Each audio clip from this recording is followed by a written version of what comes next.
Hello, everyone, and welcome back to Heart of the Swarm StarCraft 2 exhibitions here at the MLG studio. My name is axeltoss. I am joined by TT1, who is on the line with me. TT1, are you enjoying yourself so far? Hopefully you are. Yeah, that was a pretty cool game one, but hopefully we'll see some more viable builds from Whitera. I think he was just trying to be overly cute in game one, Yeah. but I think right now he's gonna go for his beast mode and show us some real games. Beast mode, Whitera Beast mode, The special beast from the tactics. east. The Beast from the East. Now, we didn't see any Reapers that game. Yeah, Dragon. What do you make of that? I don't know. Maybe Dragon's trying to hide some of his special tactics as well. He might It pull is a it best of off. 7. Yeah, I think the Reaper style would be good on Daybreak or a map like that.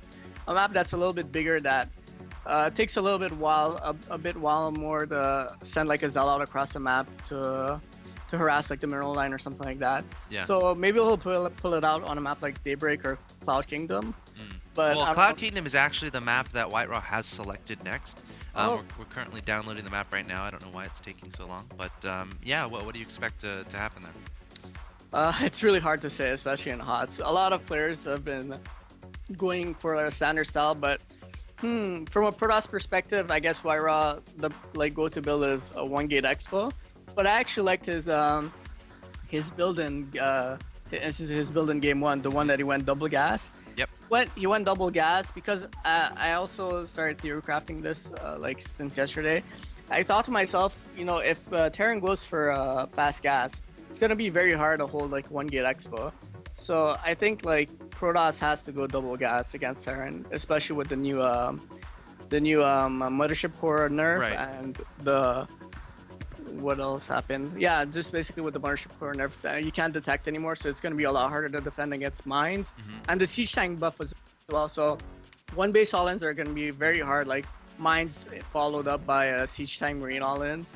So I feel like Whitera has to, I shouldn't say has to, but I think it's much safer for him to go double gas. We'll have to see if he's going to go for a one gas build this game, but I Yeah. liked double gas build in game one. It was interesting because I was actually watching his gases and his probe distribution. He had 3 in 1, and then he slowly was adding, not prioritizing it at all. Like he started with 1 in the second one, and then went up to 2 a little bit later, and then went up to 3. Do you have any explanation behind that, or is that just a stylistic type choice? I think it's just a stylistic thing, especially if you see your opponent going for a gasless expo even before Rax. Then Yeah. usually people just pull off all their probes from gas and they just go for super fast nexus. But Whitera still kept them inside gas, so it's a stylistic thing. He wanted to mine gas so he could open oracles. So yeah, it's not something that a lot of people look into that much. Sure. Now another danger from scouting that Stargate is a potential all-in play, but we saw the SCV get in there, see everything. I think the SCV even saw the expansion. Do you think it was a mistake for Whitera to just completely run past the SCV, or do you think there was a high likelihood of that Stalker actually doing damage at Dragon's side of the map? He should have sniped the SCV. Yeah. He didn't snipe it and he saw less tech, which made it a lot easier for him to counter what Whitera was doing. Had he not seen the oracles, maybe he wouldn't have even built a turret, so Sure. the oracles might have done more damage, but it was unfortunate for him. I guess we'll pay more attention to that this game. All right, we'll see what happens. Of course, here we are in Cloud Kingdom. This is game number 2 of a best of 7 show match between our red Protoss player in the bottom left-hand location. He is Whitera. His opponent in the top right, it's the blue Terran player, Dragon. Dragon, of course, taking game number 1 relatively comfortably. I mean, I can't think of too many mistakes he made in that game. Akalon wastes, of course, the last game as a map. It felt kind of cool how they were trying to jockey for position. Like, I think we literally spent about 5 minutes on max where both players were trying to find the best place to engage, and it ended up being Dragon got the upper hand there. Like, he had a perfect concave around, engaging into Whitera's army. Yeah. So, last thought about the last game. What do you think about Akalon Wastes as a map? I like Icon Waste. It's a pretty cool map. I think even Blizzard added it to the Wings of Liberty map pool. I think it's one of the better overall maps with Nuclear District as well. I think those are both the best maps that Blizzard made in Heart of the Storm. So I like New both York maps. City? New York City, that's what the root guys call it. For like the first 2 weeks, we thought it was called like New York City for some reason, but then someone told us no, it's New York City. And we're like, oh, okay, we'll just stay with New York. With New York, sounds much better. I'm okay with it. Well, we can petition Blizzard to change that, of course. We got Dragon actually changing up a little bit, opening up with the gas here, and Whiterow's gonna see this. And oh, I thought we were gonna see a Reaper for a second there. Oh, 50 gas is required. He's at 50 just now, so maybe Marine and then a Reaper. Yeah. Oh, he's going for the surround on the front. He gets it. Nice. Yeah. All right. So let's see what he makes here. This is gonna be a Reaper. Hasn't queued it up. Looks like a fat. Oh no, it's gonna be reactor. Oh. It's gonna be I actually don't know what it's gonna be. A second gas too. Is this a one-base thing? It must be. It looks like he's gonna go for a factory into marine something pressure because he's getting his reactor really fast. So maybe he's gonna go for a mine, try to get map control with the mine, and then follow it up with a marine tank timing. But yeah, Whitera saw the gas and he's going for a double gas, which I really like I pointed out last game. So we'll have to see what he opens up with. Ideally, I'd like to see him go for a robo just to be safe, but he could just go for double gas expo as well. We'll have to see what he decides to do. Now his Cybercore has been up for a while, but he hasn't yet started the Warp Gate research. He's up at 200 gas. Oh. This is really fast Stargate, I guess? I guess he's gonna, I don't know what he's gonna go for. I think he's gonna go for a robo because he had one. No, Stargate, okay. So But just skipping Warp Gate, are you okay with that for now? It was weird because he still has a lot of excess gas, so I don't know what he's waiting for. Maybe maybe he forgot about it, which I doubt. But he has excess gas, so I think he could afford to get Warp Gate. Maybe it's just not a part of his build. Maybe he just Yeah. Oh, he's gonna go for double Stargate maybe. Wow. One base? Okay, no, he's not. That'd be crazy. That would But I would that like would it. have been really odd. Yeah. Now, meanwhile, Dragon back in his base, adding on that starport. He's going to add on a Widow Mine as well. Inevitably, I think he's going to add on a Tech Lab to this factory and maybe go for Banshees out of the starport. Or maybe the timing won't match up as well for that. We'll keep an eye on that. Maybe he's just going to lift some Marines and a Widow Mine and do some fun space. I think he's going to go for Widow Mine drops. Yeah. That's going to be really cool. It looks like it. I think it's going to be a Widow Mine drop into the... well, he has one Widow Mine, which... Okay, he's going for a Cloak Banshee right away. So he's just going to go for a 1-1-1, and he's going to have the mine for map control. And yeah, smartly enough, he just positioned it down his ramp in case Whitera wanted to do some aggression. Like a Because he saw stalker. double gas. Yeah, he saw double gas, so it could still be like a 3-gauge stalker pressure. The mine is going to be very safe against that, so... He's playing safe, and he's following up with an all-in. But yeah, Whitera... He's going for an Oracle. Yeah, and Dragon saw that. If you go to Dragon's Vision, he got an SCV inside, and he can see the Oracle being produced out of that Stargate. So once again, Dragon's SCVs proving to be the early MVPs of these games. Meanwhile, we have Whitera sending his first Oracle across the map. Dragon doesn't have any turrets just Viking yet, first. but Viking is on the way. Oh, and it's going to go over... the Widow Mine is gone. Wait, can Widow Mine hit air anymore? Oh, it's at he repositioned it out of natural. Oh, okay. Which was really cute because I guess he's predicting this play because he just repositioned it at a very random spot on the map, which is where Oracle usually passes by from. So yeah, he expected this play out of Whitera. And yeah, he's going to go for a 1-1-1 follow-up, which, to be honest, I think is going to do a lot of damage to Whitera.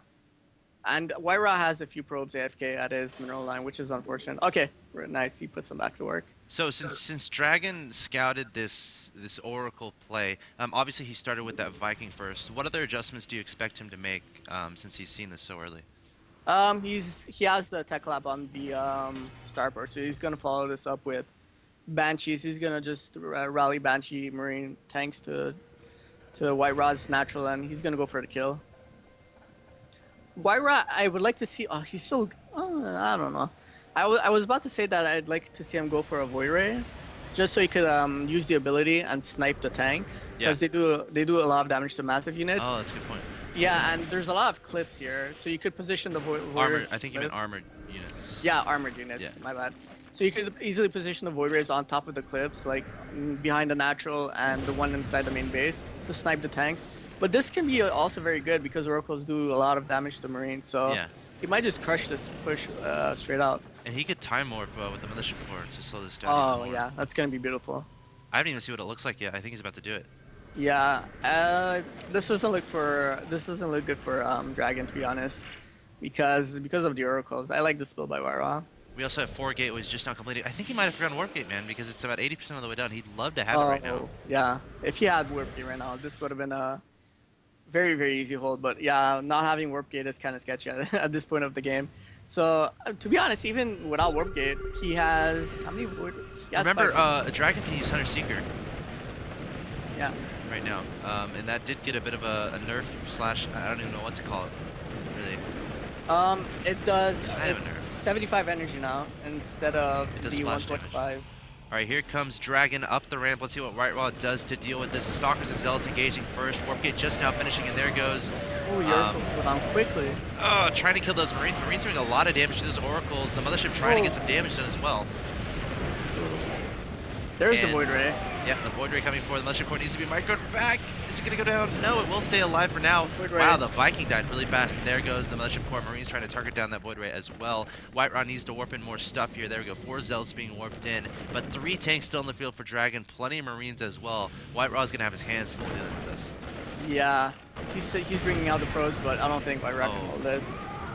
Nice target right there on the tanks. He's going to lose quite a few probes. Now keep in mind, Dragon's still on 1 base, but a lot of probes falling here. The Void Ray gets targeted down. I think the auto turret actually killed that. But another Void Ray popping out here for Whitera. Doesn't want to engage. Oh, there's the Hunter Seeker onto the Void Ray. The color turns red when it gets targeted as well. Yeah.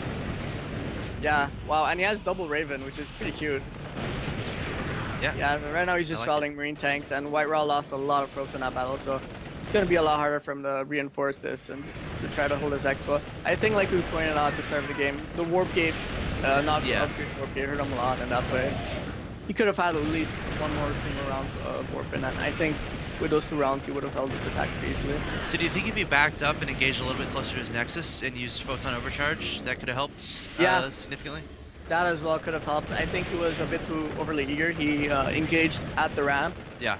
He could have, like you said, he could have overcharged his Nexus, and at the very least, it would have bought him a bit of time for Warp Gate to get finished, and he could have reinforced with like 1 or 2 more warp ins, but kind of was impatient and attacked into the ramp, which was a mistake. Whitera desperately trying to keep his natural expansion alive, but Dragon saying no way, going to take that out. Oracle going to clean up the Marines, though, hilariously enough. Widowmine is currently charging up, so can't do much. Turret going to take out that Oracle, and Dragon's going to back up for now. Supply is 61 to 41. Whitera doesn't have too much on the field here. 1 Mothership Core, 1 Oracle, 2 Zealots, and 29 probes. We do have a pylon that was able to get down into Dragon's main base. Some Zealots have been warped in. So Dragon trying to deal with those. Meanwhile, Oracle going to get Hunter Seekered, and is going to get blown up there in the middle of the map. Not able to get out of range in time. And now Whitera's down to 37 supply. Dragon not adding a natural expansion just yet. I'm not sure he needs to. Might just accumulate his forces and go for a death push. Yeah, at this point in the game, Whitera has to be the person that has to go for a risk. So he's going to go for an expo again. Uh-oh, the mine in the middle of the map. I almost killed his lot, but didn't. So yeah, Whitera is going to go for an expo, I guess. And it's in this situation, it's very risky because he has no unit. So if Dragon were to attack, he would die. But he has to go for a gamble. And this is the gamble that, oh wow, but Dragon has 4 Ravens now. He's even got a Hunter Seeker that. Yeah. It's really cute. They one-shot Oracles as well, so could be a very viable way to counter Oracle openers, especially if you open for 1/1/1 instead of the Viking. Just go for a Raven. Yeah, I mean we got 5 Ravens going to be popping out, or at least a 5th Raven going to be popping out fairly soon. Plenty of Marines on the ground there. It looks like they do not have combat shields, and we have +1 ground weapons on the way. And what can Whitera do to hold this? Might have to rely on some Photon overcharging. Finally got rid of that Widowmine at his natural expansion, which is nice. Photon overcharging or pray for a disconnect. That's the only way I can see Whitera holding this. He's going with the Oracles. Oracle's actually coming forward here. Got to be careful. The Marines getting force fielded there, but actually, yeah, decent amount of damage done. But again, Whitera losing most of his army. Dragon going to continue forward. The force shield going to be annoying for now, but now that it's gone, there's nothing to stop Dragon from going straight into the natural expansion. Whitera desperately wants this Nexus to finish, so he can probably Photon overcharge it.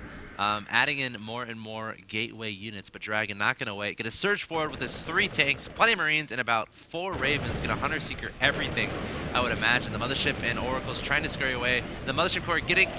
Oh, it's going to get out of range before the Hunter Seeker can hit.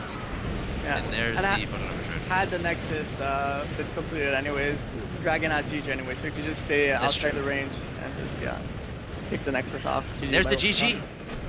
Dragon taking game number 2. Pretty nifty strategy there. Of course, you got to wonder if Whitera had gotten Warp Gate a little bit sooner, how that could have changed up. But guys, that's going to do it for game 2. Dragon is currently up 2-0. Coming up, it's going to be Whitera's pick again in game 3. Again, it's first to 4 wins to win this best of 7 show match between Dragon and Whitera. Whitera, game 3 coming up.